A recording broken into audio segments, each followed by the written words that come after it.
Guna mengantisipasi lonjakan pengunjung di kawasan wisata Danau Ranau pas libur Lebaran, Polres Oku Selatan lakukan sistem Siko Arah.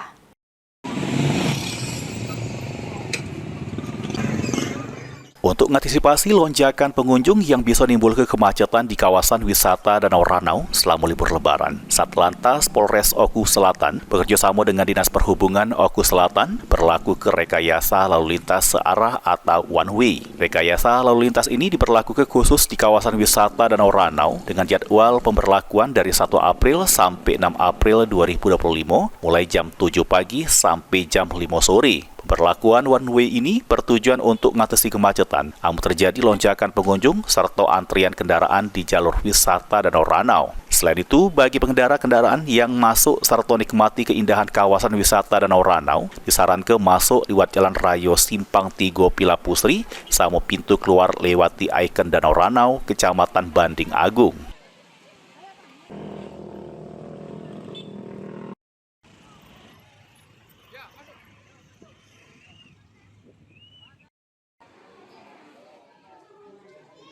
Hari ini tanggal 2 April 2025 kita melaksanakan pemberlakuan satu arah.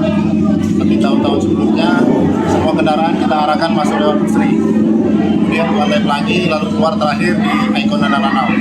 Untuk hari ini, hari kedua, sudah berlaku dari kemarin. Untuk pemberlakuan satu arah, berlaku mulai tanggal 1 sampai tanggal 6 April, mulai dari pukul 7 pagi sampai dengan 17.00 sore hari. Apa pantauan untuk hari ini sendiri seperti apa ini pengunjung Danau Ranau? Untuk hari ini kendaraan yang masuk ke lokasi wisata Danau Ranau cukup padat, didominasi oleh kendaraan roda 2, namun tetap lancar. Apa untuk pengunjung sendiri dibanding tahun kemarin seperti apa ini menurut pantauan? Menurut pantauan kami, untuk tahun ini lebih menurun dari tahun lalu.